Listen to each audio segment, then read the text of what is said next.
Chapter 4, Dictionaries of Current English. A. Dictionaries of Current English and Introduction.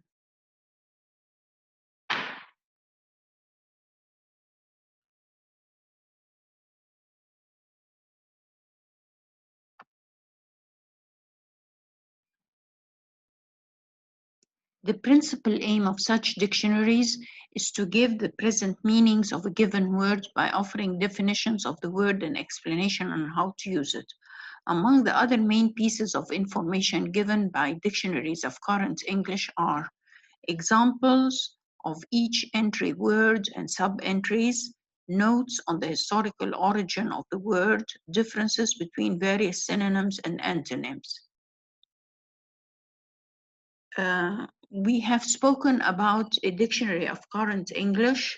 The dictionary of current English, current students mean present day English. اللغة الإنجليزية المتداولة. The principal aim of a dictionary of current English is to give the meaning of words. The meaning of words, and we explain them in the word entry and in the sub-entries. You know what sub-entries are by now. What are the main principal aims of a dictionary of current English is to give information about the meaning of a word.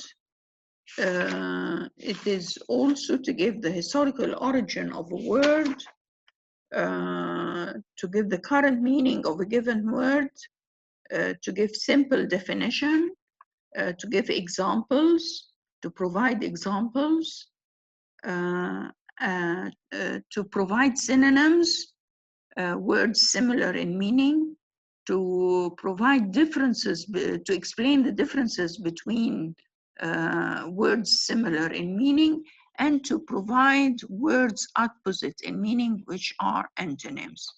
Now, there is a dictionary and there is a thesaurus.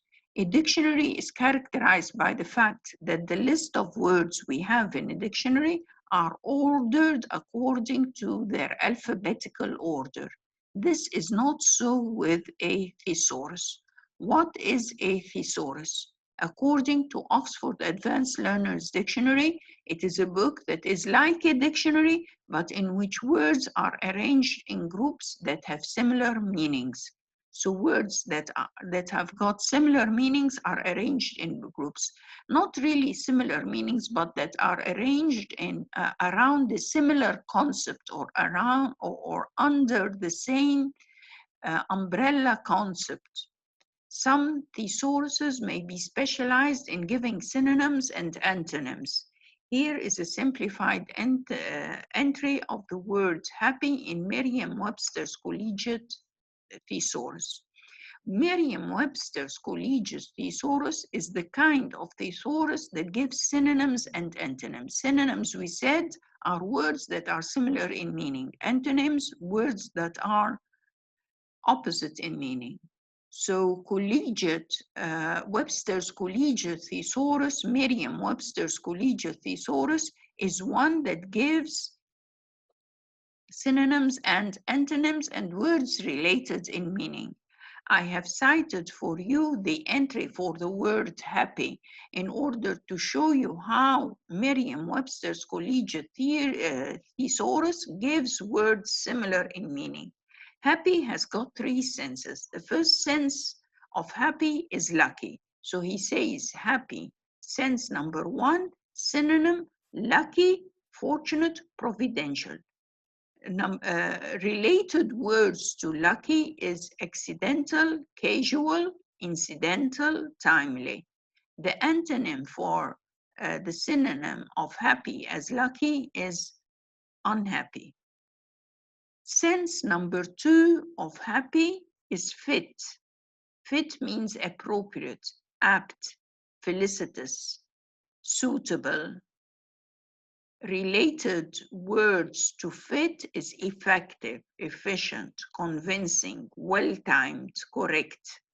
The antonym of happy, meaning fit, is unhappy. They all have the meaning, the antonym unhappy. Synonym, sense 3 of the word happy is the word that we all know. Happy means glad, means joyful, means light-hearted.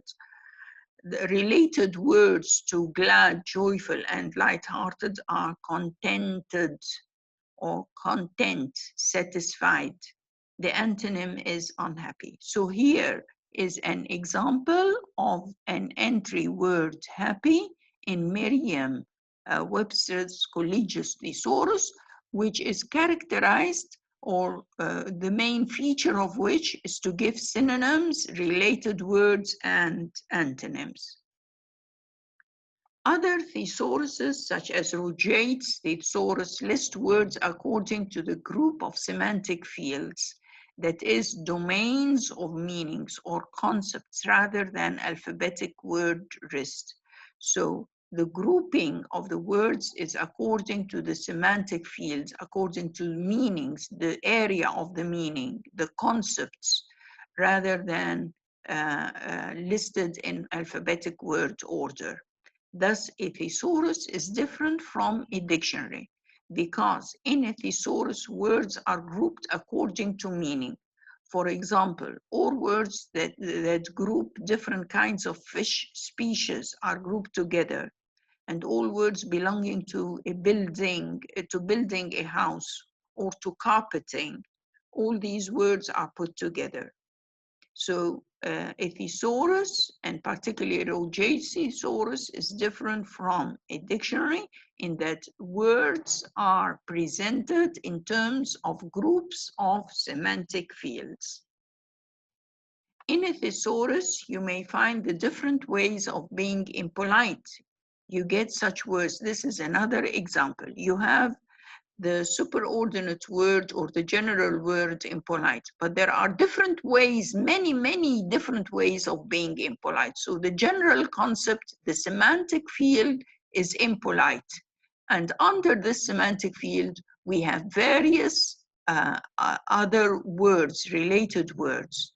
So here are some of the related words: bratty, ill-mannered, unruly, rude, discourteous, ungracious, abusive, ill-bred, unrefined, uncouth, uncivil, crude, vulgar, insulting, insensitive, abrupt, curt, contemptuous. All of these are words pertaining or belonging or expressing different smaller concepts under the wider semantic field or semantic domain of impolite.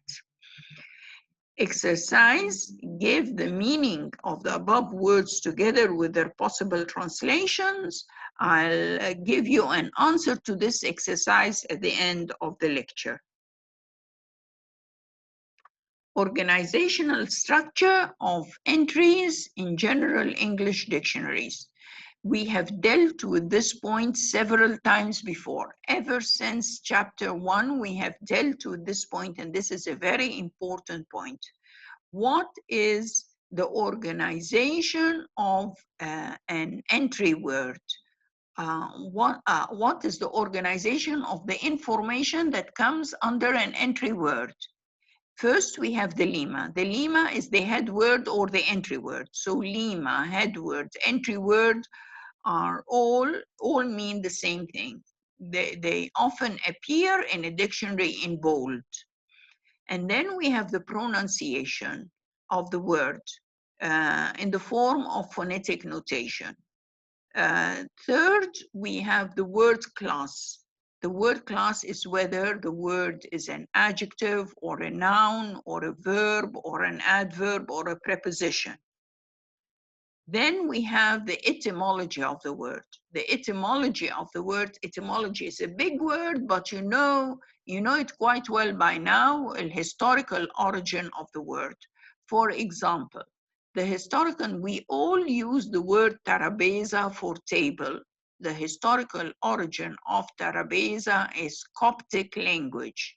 Another example, magazine. Magazine in French means shop. and it is the origin of this word is Arabic مخازن.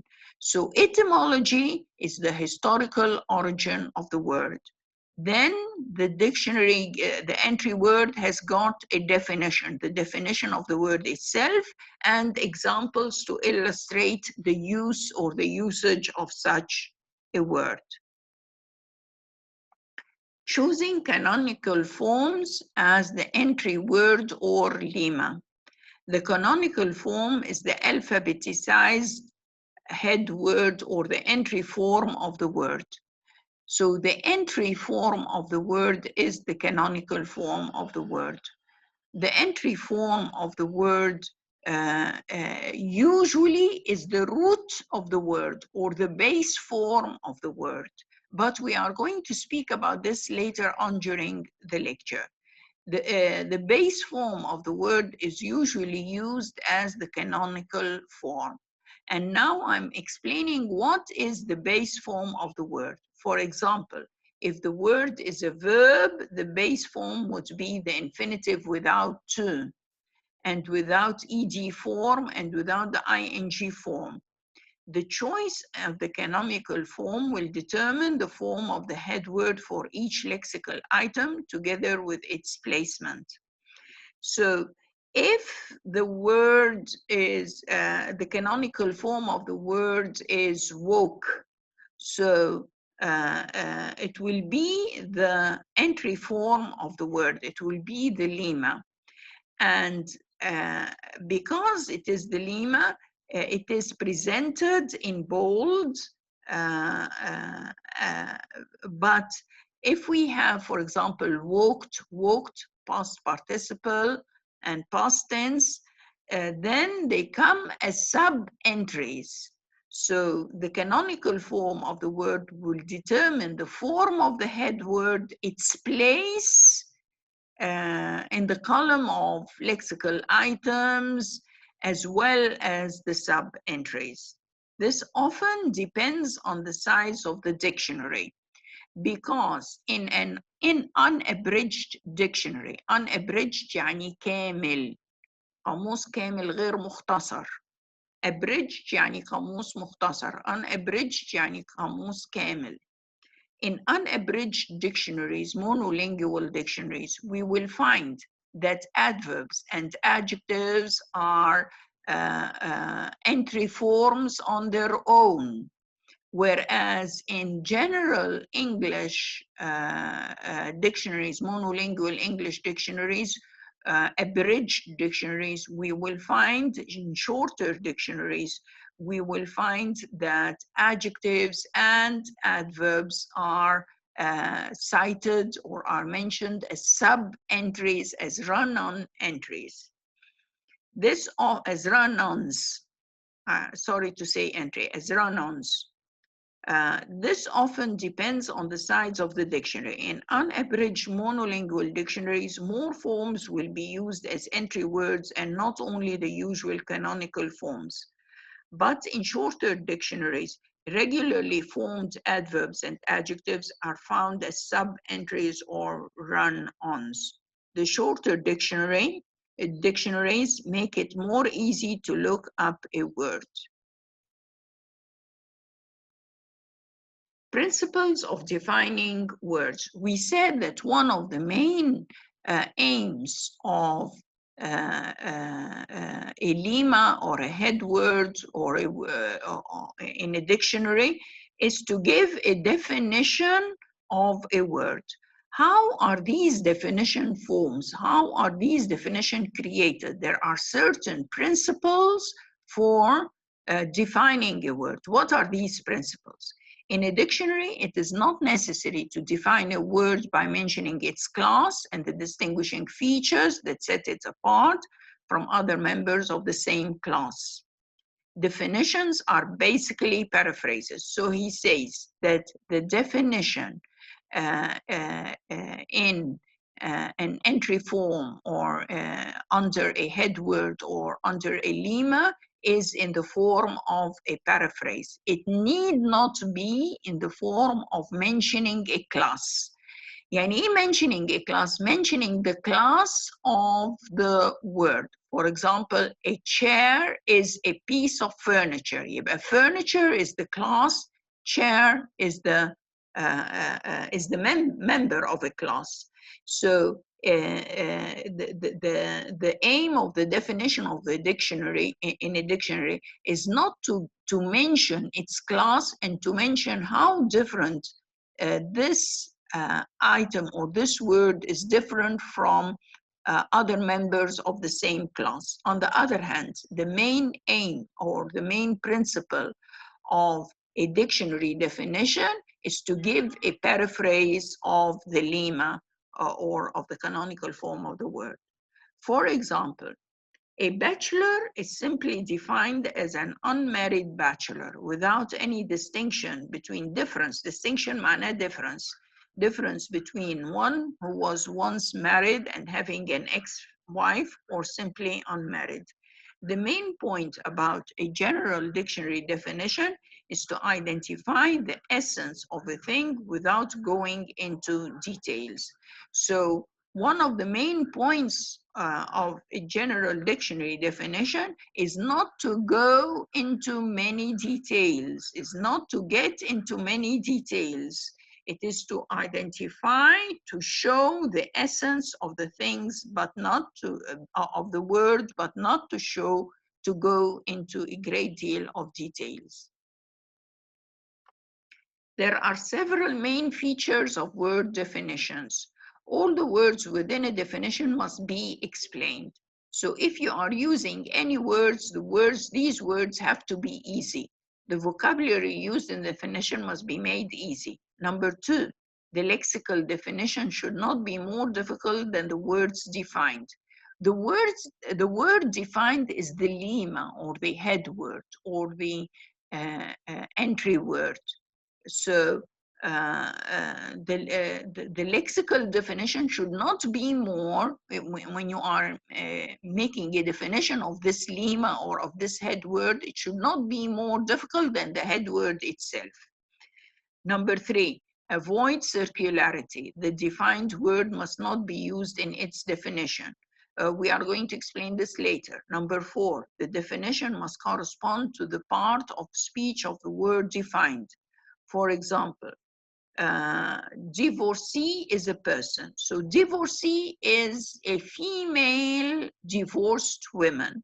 So is a person, so a noun is being defined by another noun. A verb is defined by another verb. An adjective is defined by another adjective. So the definition must correspond to the part of speech of the word defined. It must be similar to the word category of the word defined of the word category of the lemma or the head word. For example, a stool. Stool is a noun. So is a seat. Seat is a noun. So stool and noun have got both corresponding parts of speech. With legs, a stool is a seat with legs, but with nothing to support your back. Meanings should be very clear in dictionaries. Why? Because the main target of the dictionary is to inform users of what words mean. Therefore, any circularity should be avoided. We should avoid circularity in dictionary definitions. يعني إيه circularity? Circularity is to define A in terms of B, and then to define B in terms of A without giving the meaning components of either A or B. For example, to say the meaning of fear, the meaning of fearful, it is the state of being in fear. So you have defined A in terms of B and B in terms of A without showing what fear is. For example, to define happy as the state of being happy, this does not help very much.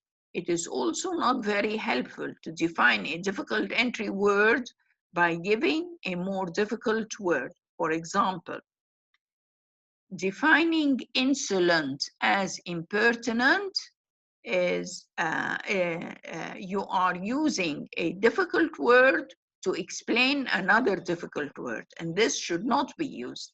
It is far more helpful to say that insolent is being impolite. To define bothersome as being vexing, you are using vexing, which is a difficult word, to define another difficult word, which is bothering. Is giving a more difficult word for the entry. It can simply be defined as causing trouble or annoyance. Translators should be aware of the weak points of dictionary definitions.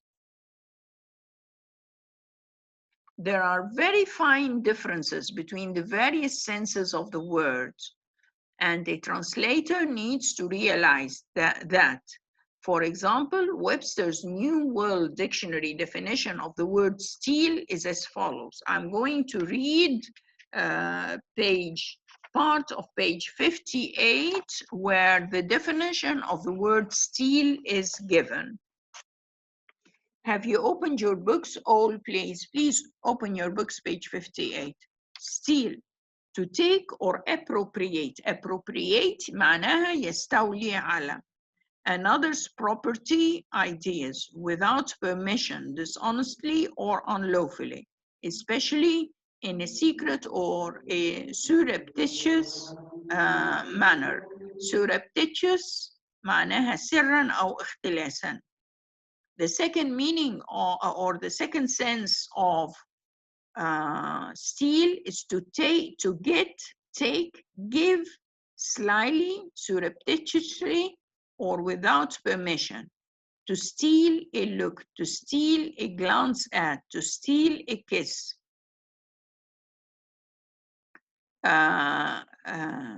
Sense number 3, it is to gain, to take or gain insidiously, بخبث or artfully.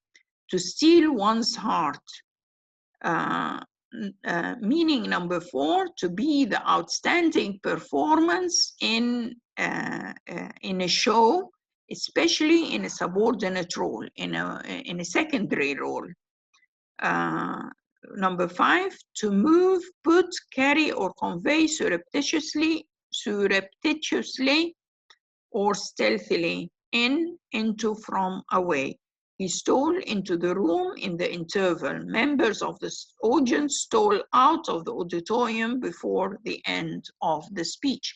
Here are the different senses of the word steal. We have 5 different senses of the word steal, and the translator should be able to understand these very fine definitions and differences between the senses. Dictionary definitions provide a list of various senses of the word as used in different situations or contexts. This requires different Arabic words in translation. The job of the translator is to decide on the suitable equivalent Arabic word for each situation or context. It is therefore better to begin with consulting a general monolingual dictionary before the bilingual one. This has been repeated earlier in chapter 3, and most probably, if I remember well, in chapter 2 as well.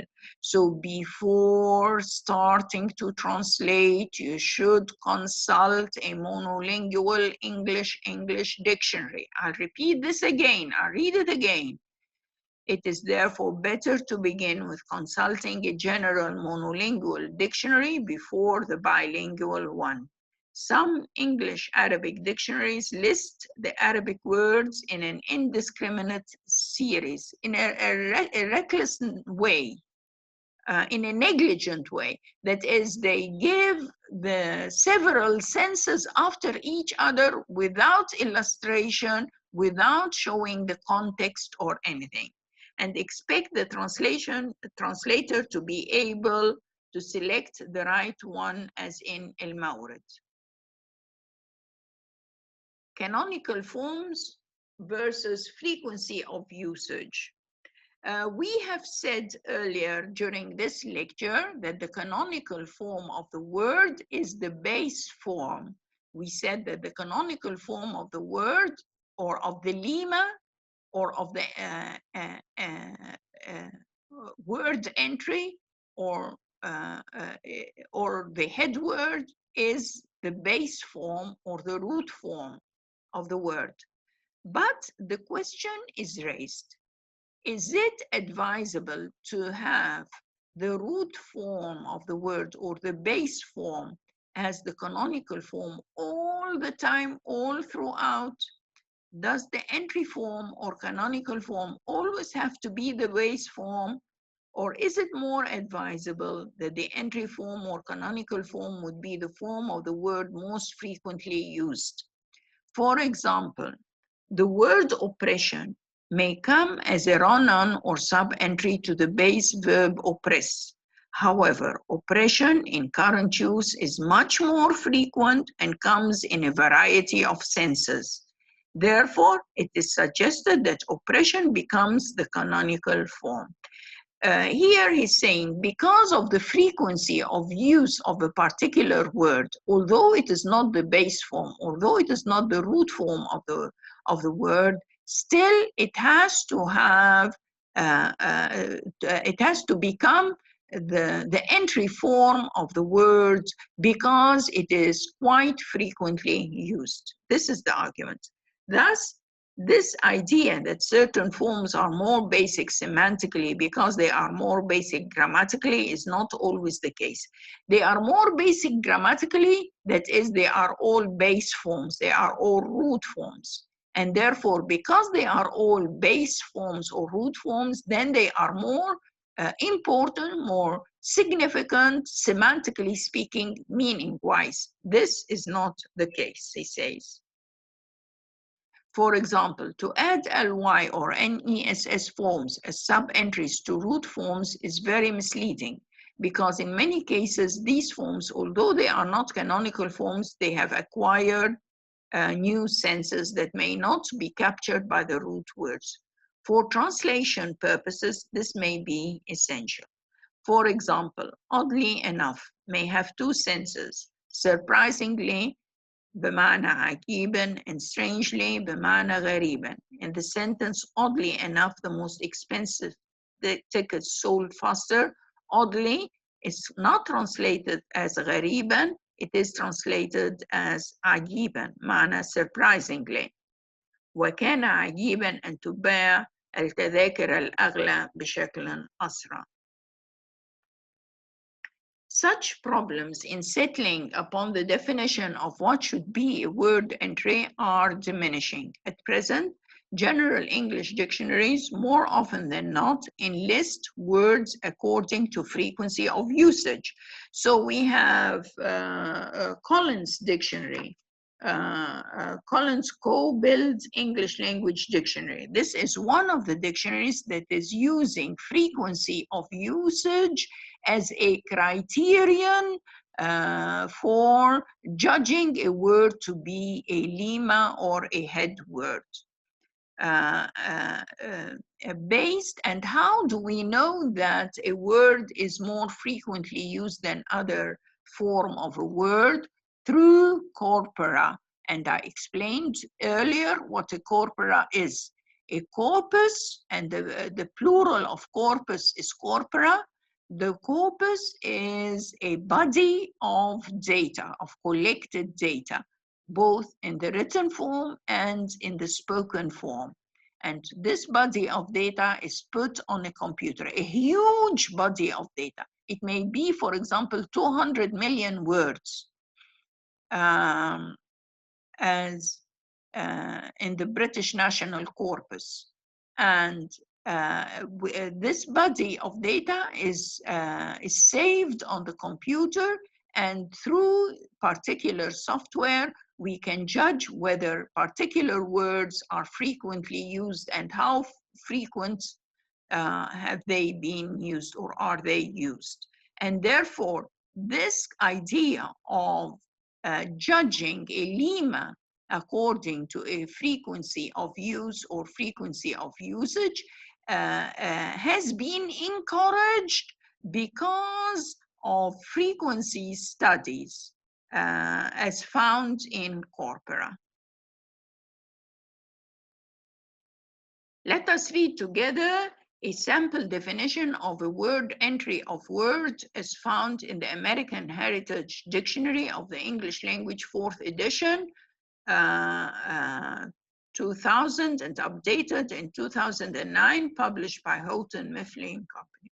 Open your book, students, page 63. I'm going to read sample 1 of the entry form word. First, we have, you can call it head word, or you can call it the entry word. It is the word word, and word is in bold form. Following this, we have its pronunciation between squared brackets. Notice that the pronunciation is the American pronunciation of the word. The word can be pronounced in 2 different ways. It can be pronounced as word, which is British English, without pronouncing the R. When the R occurs before a consonant in British English, it is not pronounced. But this is not so in American English. R is pronounced before consonants in American English, and therefore we have R in front of D. Next, we have the speech act category. Sorry, it's not speech act. The part of speech category. The category of the word is a noun. So we have N full stop. And then we have around 11 senses of the word.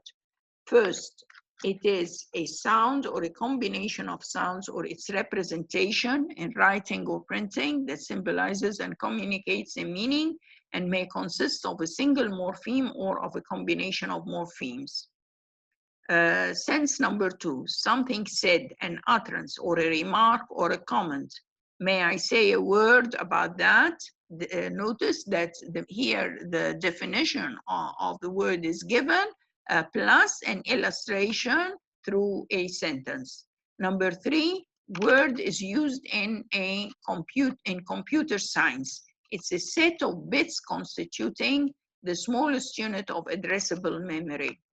Number 4, words are discourse, talk, or speech.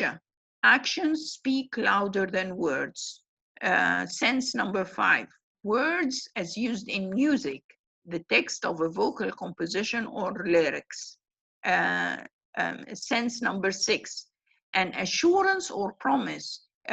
If I give you my word, that is, I promise. Sworn intention, she has kept her word. Sense number 7, it is a command or direction. Gave the word to retreat in the military context. Sense number 8, it means news. Any word on your promotion, any news on your promotion. 8 also, 8b, it means rumor. Word has it, they're divorcing. Sense number 9, words hostile or angry remarks made back and forth.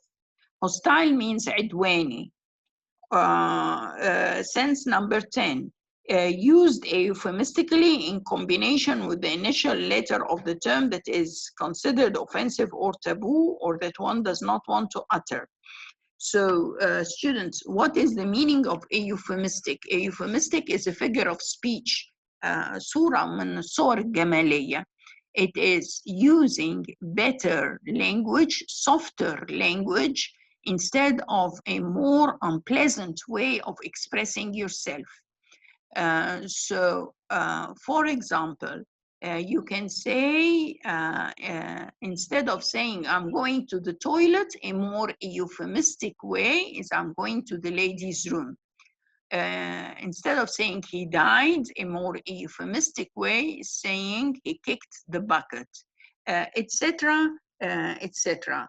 Therefore, if you put the initial of a word and you say, for example, the B word or the R word for recession, you say R word, then in this case, it is used euphemistically.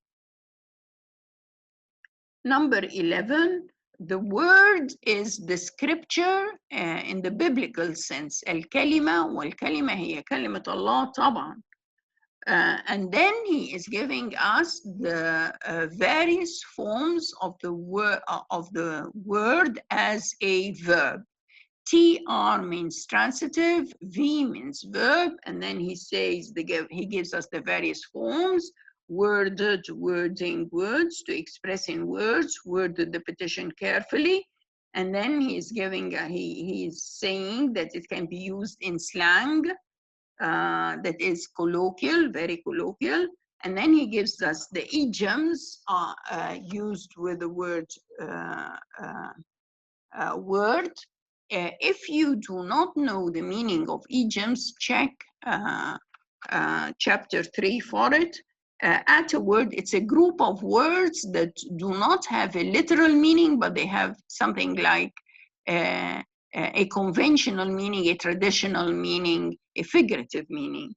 At a word, in immediate response, good word, a favorable comment. She put in a good word for me. Have no words معناها to be unable to describe or talk about.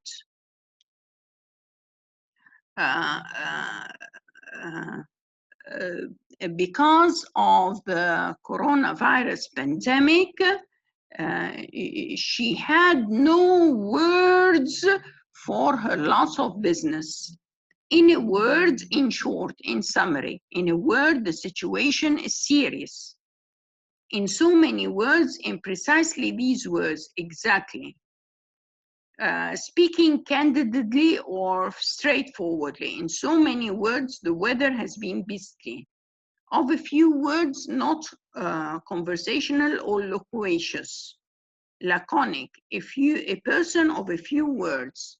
بيتكلم كلام مقتضب. Of one words, displaying يعني شخص قد كلمته يعني of one word, of one's word.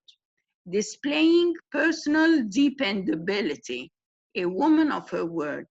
Take at one's words to be convinced of another's sincerity and act in accord with his or her statement.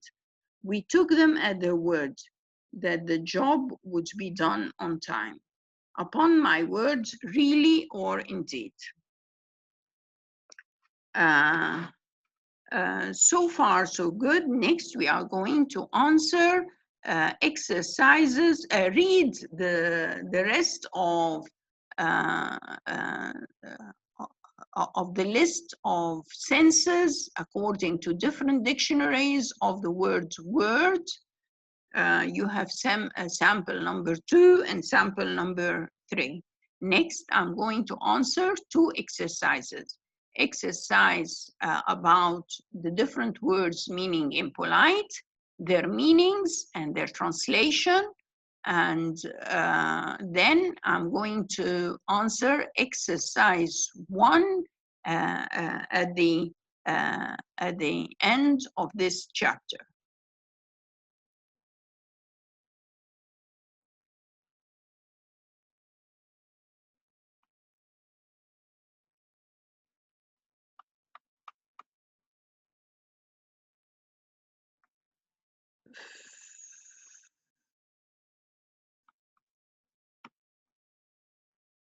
Okay, they are not clear on the, I'll read them out for you.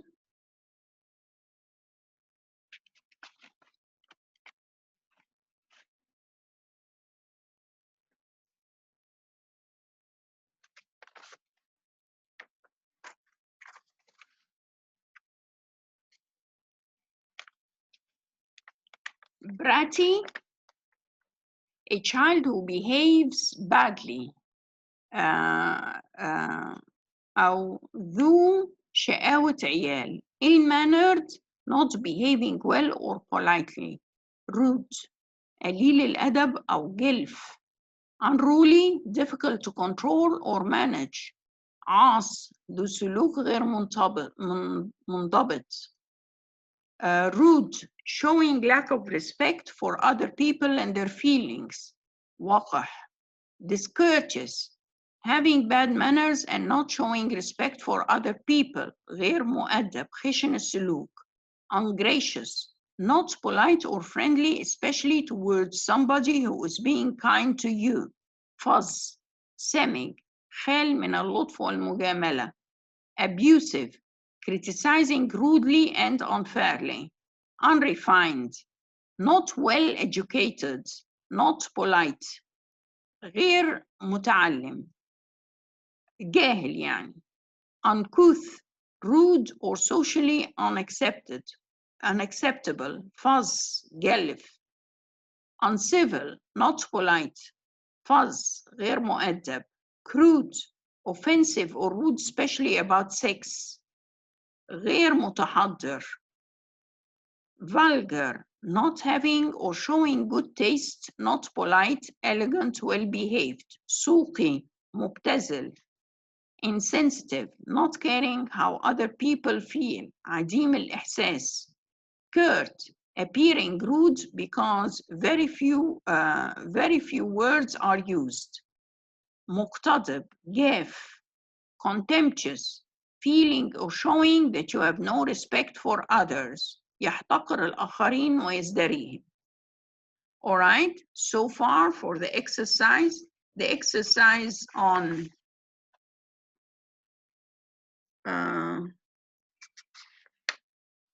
exercise 1.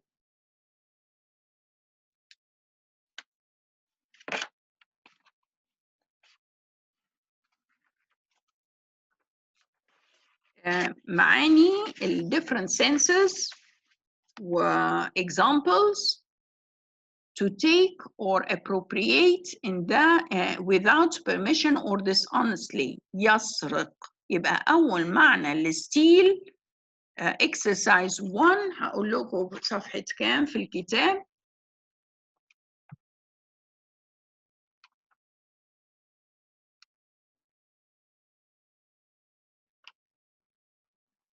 Exercise 1, page 74.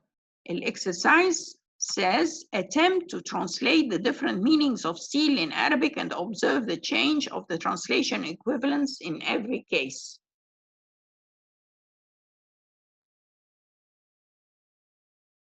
All right.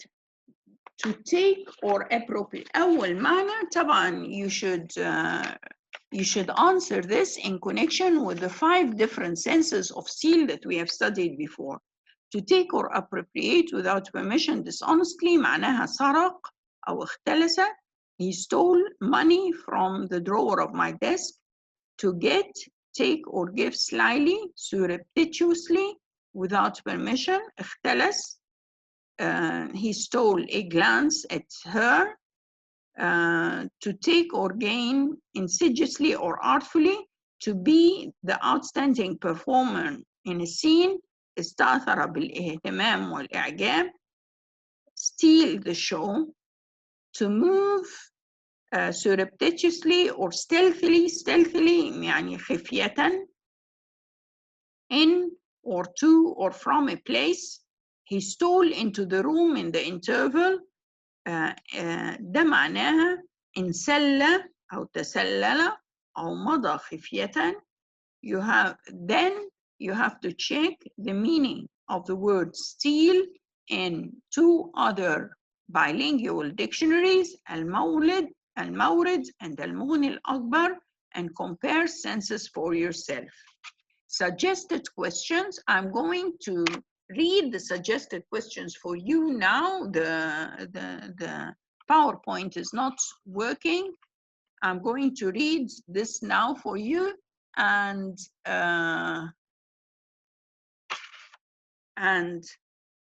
then I'm going to type them for you at the beginning of next lecture.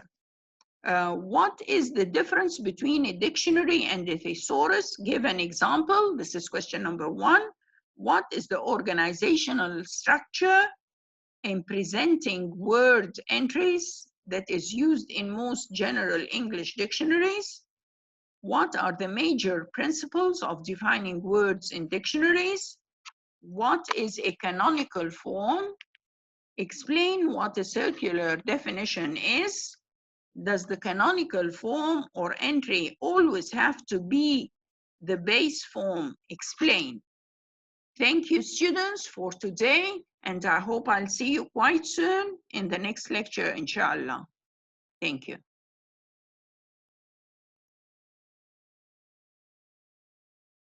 Here are the suggested questions. Students, again, please. Here are the suggested questions. What is the difference between a dictionary and a thesaurus? Give an example. There are 6 questions here. What is the organizational structure in presenting word entries? What is a canonical form? What are the principles of defining words in dictionaries? Explain what a circular definition is. Does the canonical form or entry form always have to be the base form? Explain. Thank you, students.